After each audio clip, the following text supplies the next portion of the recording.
Hey guys, welcome back to my channel. It's your girl, the Brooke Ashley, and today we are here to discuss The Real Housewives of Salt Lake City, Season 1, Episode 5. Episode 5 was really good. I was very pleased. I said, okay, SLC is spicing up. Let's just jump right on into it. We start the episode back where we left off, and that is at Mary's Met Gala, super classy and elegant luncheon, okay? And Jen is going on about how she was raised, and she's opening up about why she is the way she is and why she had that outburst at Whitney's party, and she finally apologizes to Meredith for her absolutely atrocious behavior at Whitney's party. Meredith says thank you, and in the confessional, Meredith lets us know that she is appreciative of Jen's explanation and her apology. And she hopes that that can just, wipe the slate clean and they can be on their merry way with their friendship.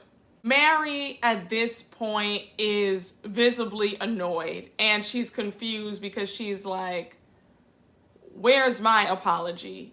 And remember that Jen called her a grandfather effer the last week's episode 4. So Mary heard that, and Mary is pissed, to say the least. Mary lets Jen know that the things that come out of her mouth are absolutely deadly, and how she would never say half the things that Jen says, and then goes so far as to say that nobody at the table would say the things that Jen says. Jen gets annoyed, she's getting defensive, and she starts cursing, and Mary's like, okay, girl, like, calm it down. I'm gonna need you to watch your mouth, stop cursing at me. And I completely get it. I can argue with you without cursing. We don't need to go there. I mean, I'll take it there if you want to take it there, but I digress. Jen is getting angrier, and at this point, Mary tells her, don't get ghetto, like, calm it down. And Jen really is pissed off and takes offense. And she's like, Mary, you know that you're black, right? Like, girl, who are you calling ghetto? Like, that is just so insulting. That word just has such a negative connotation. You can tell that the other women are already taken aback, like, oh Lord, like, let me just shut my mouth and not say anything because y'all not about to peg us as racist, okay? They just sat there and ate their food. Mary lets Jen know that she doesn't want to talk to her, she doesn't want to see her face, and how she didn't even want to invite her to the luncheon, but she did it anyway. And now Jen is just really pissed off at this point, and she leaves. And Heather comes, racing behind her, and she's trying to talk some sense into Jen, calm her down and tell her to come back in so that they can all be on one accord. Jen says in her confessional that this disagreement with Mary is really upsetting to her because when she first met Mary, she was so happy to see another woman of color in Utah. Everybody knows that Utah is predominantly white and there is no color out there, okay? I got where Jen was coming from about that, because if you grow up or if you live in a predominantly white area, you do want to see somebody else who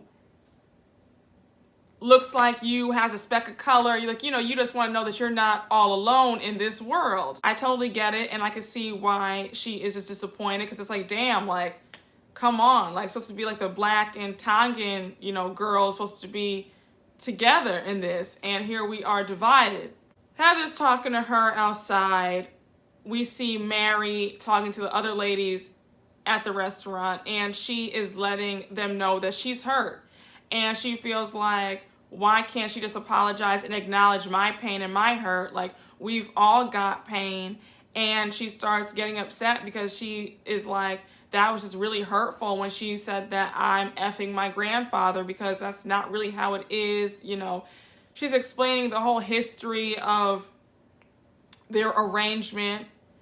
Heather and Jen come back into the restaurant. Heather is just really hoping that they can work it out, okay? She's trying to play peacemaker. Jen starts crying and is like, Mary, if I didn't care, I wouldn't be here. And it was really hard for me to open up. And she starts crying. She's getting just really upset. Mary's getting annoyed. And Heather said something to the effect of, well, you told her to open up and it's like hypocritical. So now Mary snaps at Heather. She's like, don't say that's hypocritical. You need to watch yourself. And then she lets Heather know that she finds her to be two-faced. So Heather is very taken aback with it. When I tell you, it was like everybody versus Mary at that table, because Mary was getting mad at everybody. She was mad at Jen. She was mad at Heather. Then Whitney tried to step in and play peacemaker, and she got Whitney together. She was like, girl, calm it down. You're only 30. You don't know anything. And then Whitney's in the confessional like, girl, I might be the youngest, but I have the most sense out of all you old biddies. And I was like, I like Whitney. I really do like Whitney. She has a level head and she's fun. I really like her a lot. I did not think I was going to go up for Whitney as much as I am, but I do like her. She's one of my faves. Nothing is getting resolved between Jen and Mary, okay? Mary calls Jen a hoodlum. So now Jen is really pissed and she just lets the chopper sing. She's like, Mary, really? Are you really gonna call me a hoodlum? And so Jen is like, that's why when we hung out, you told me that you don't like to go to 7-Eleven because when you see a whole bunch of black people in front of 7-Eleven, you don't want to go in, you just keep on driving. So Mary's kind of trying not to like talk about it. She's just she's speechless. Then Mary's in the confessional talking about, I hate hospitals and I don't like convenience stores because when I see convenience stores, I think violence. So let me just stop and pause for just a minute. I have spoken to Mary's uncle, several of her ex-church members, okay? The general consensus has been that Mary is very rude, she's very elitist, and several of them have told me that she has issues with being black. Okay, and this isn't even to be shady, but if you look at the old pictures of what Mary used to look like and you look at her now, there was definitely some bleaching that took place. I mean, she was my color back in the day, and now she is a good 5 shades lighter. Okay,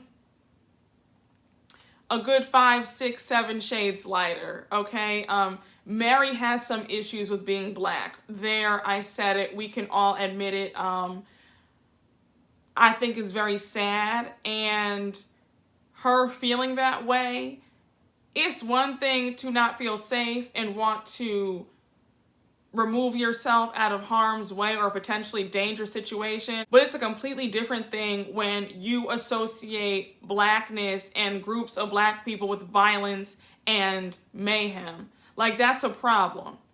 And Mary, I really feel sorry for you. I really feel sorry for you. That's sad. I really hope that you were able to work through your issues because you have a whole host of issues. I've said it before and I will say it again. Mary is crazier than a soup sandwich. And on top of that, she is elitist, rude, and just an overall unpleasant human being. The lunch was just a mess. Jen leaves, and when she leaves, she doesn't take the AirPods that Mary bought all of them from Louis Vuitton. So as she's walking out and leaving, you hear Mary say, can you give me my AirPods back? Like, give them back to me. Like, I want them. I want my AirPods back. They're Louis Vuitton. And it was kind of like, Mary, you just can't help yourself. You just really cannot help yourself. But honestly, Jen and Mary just need to stay apart. It's just not in the cards for them to be friends, period. And that's okay because they are a volatile combination. And Mary's just crazy. So I don't really see her being able to have true human connection with anybody, to be very honest with you. So we see Heather in the next scene. She's with her daughter. She's at home. She's cooking them breakfast. And I think it was her oldest daughter who is 16, her boyfriend is coming over, and they were going to, I think, a game. And Heather was saying how, like, in the Mormon religion, a girl can't go out with a guy for more than like one date or one dance because just a mess, because then it'll lead to premarital sex, child. I said, oh my gosh.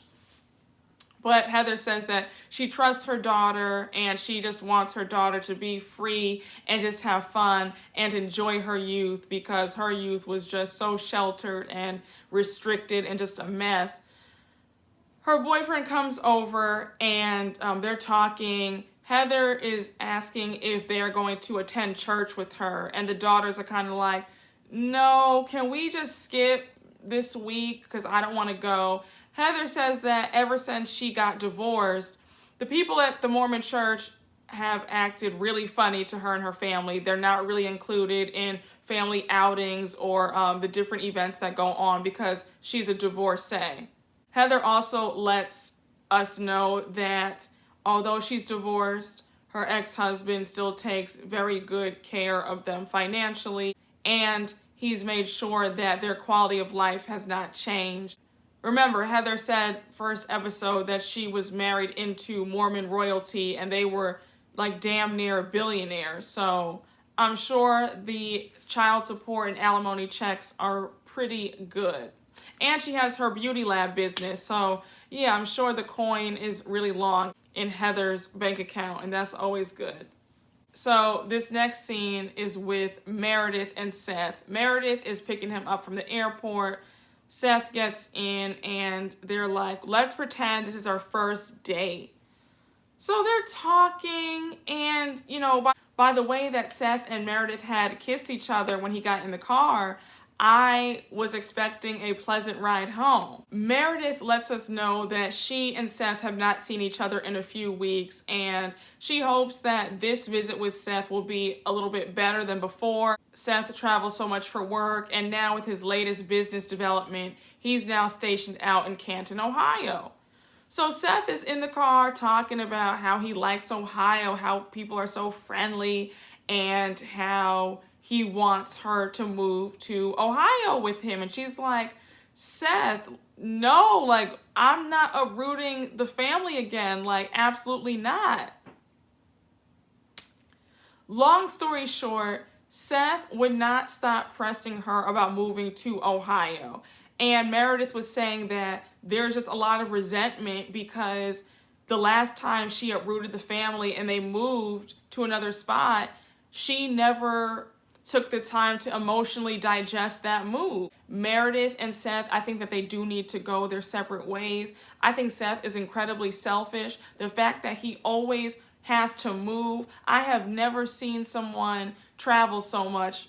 Oh no, never mind, I lie, because Sharif travels 24/7. He's never home either.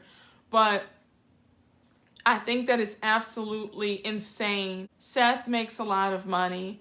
I just don't understand why Seth is unable to sit his behind down somewhere and just stay and work out of Utah and be with his family. I think that Seth is unreasonable, and I just feel like he just doesn't understand it, or he's choosing not to understand why Meredith doesn't want to move again. There is no way you can have a healthy and sustainable marriage when somebody is always gone like that. That's a red flag to me. Like, no offense, you're not an athlete, you're not a singer.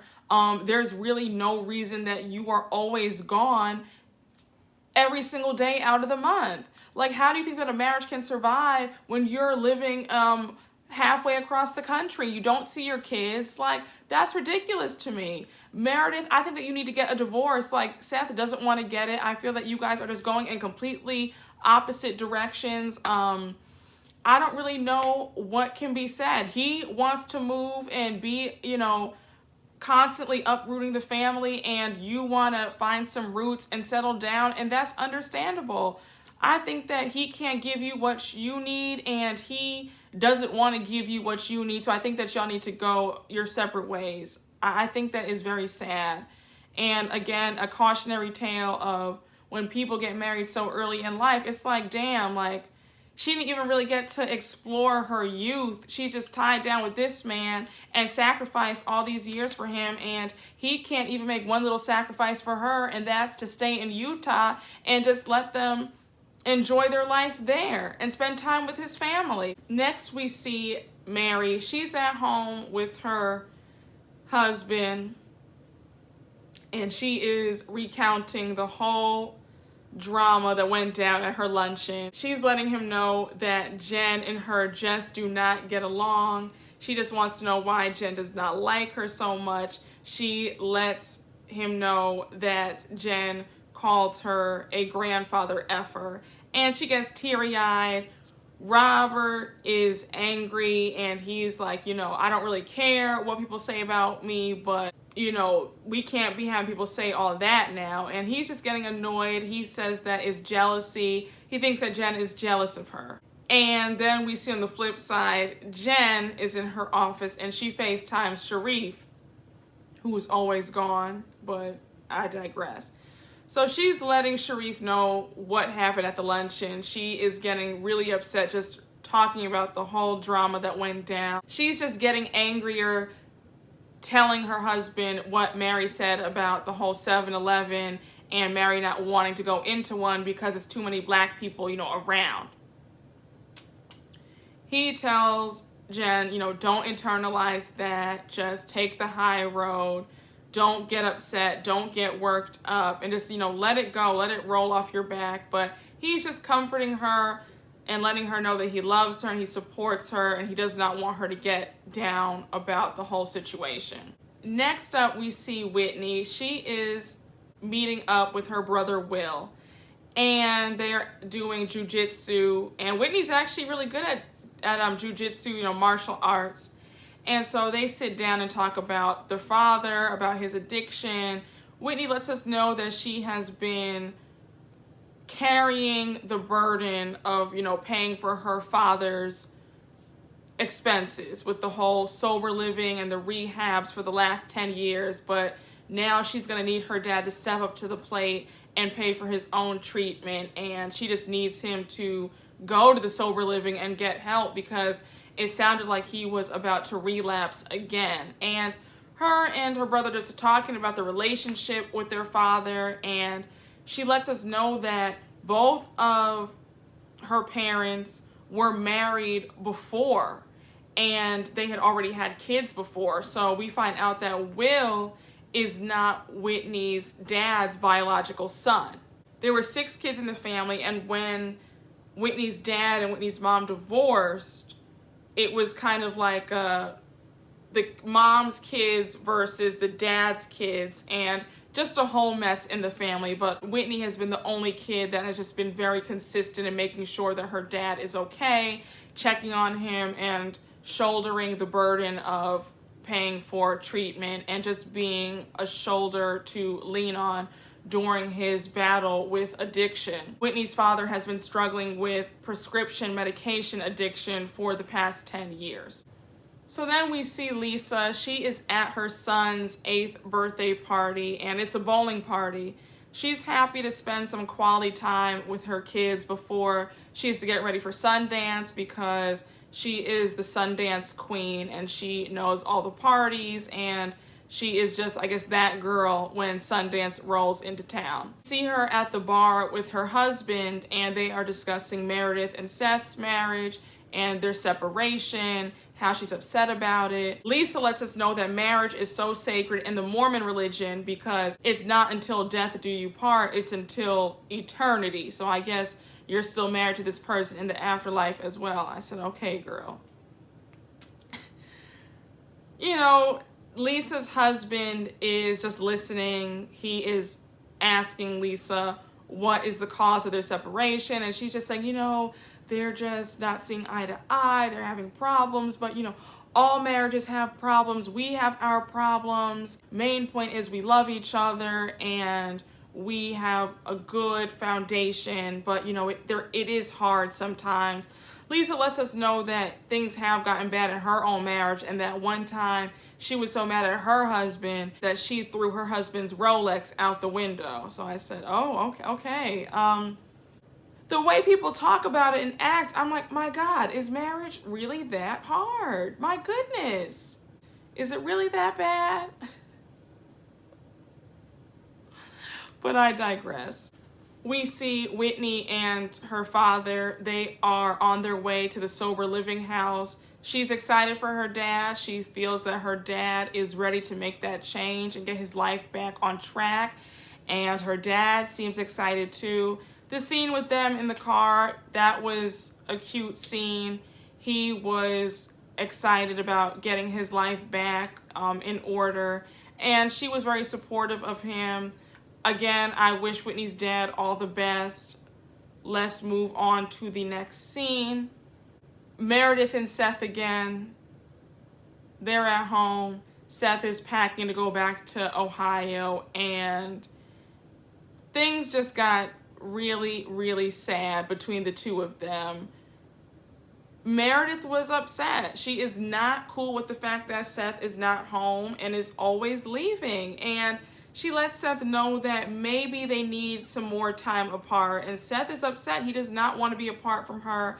And he tells her straight up that he does not believe they will be able to come back from this and be able to remain married if they are left apart for a long amount of time. And they share a very emotional and a very sad hug goodbye.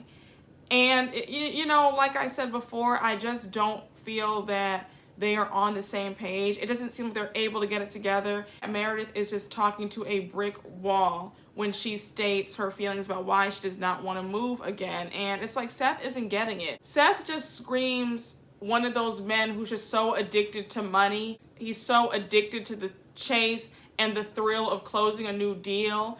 And he's going to be one of those older men who is full of regrets that he prioritized work over his family. And he's going to regret it, because I said Meredith is going to move on to somebody else because this man is never home. And his kids are probably going to have a lot of resentment that he's never home. Don't get me wrong, I am all for men going out and making the money and being providers and having that long coin, but you have to find a balance. I understand you have a demanding job, but there is just no way that you can sustain a healthy family life and a healthy marriage if you are gone 24/7. It's like you are almost 50 years old, you have a bunch of money, you should be comfortable enough to enjoy the fruits of your labor and sit your down and just enjoy your family and enjoy your money. But I digress. So we move on to the last scene of the night, and Heather and Mary are out to dinner. Heather wants to just clear the air with Mary. She wants to let Mary know that she can be on her side and also be loyal to Jen as well. And she was upset that Mary called her two-faced. Mary and Heather sit down, and Mary gets emotional about being called a grandfather effer. She goes into the whole story again about how that's not her blood grandfather, how it was written in the will and it had to happen. And it was really telling to me when Mary kept crying and saying, I didn't want to marry him, I didn't want to marry him. As much as one could feel sorry for her in the situation, I'm just not going to let up off of her neck, because Mary is forgetting one crucial detail, actually two crucial details. She was not forced to marry that man. 2, Mary was married to a man named Dana, okay, in the church. That is her first husband. Like, you divorced your first husband, and I don't know why you won't talk about it. Divorced him, and the consensus is, I spoke to Mary's uncle. Mary's uncle was clear that she divorced her first husband because she saw the getting was good after her grandmother died. So this whole sob story about how it was an arrangement and how she was so sad and didn't want to marry him, and she even thought it was weird herself, it's all, you know, I just said, okay, Mary, we're going to go along with this story, but yeah. we end the episode there. Again, this was a very good episode. Y'all know what to do. Like, comment, and subscribe. And I will see you all later. Bye, guys.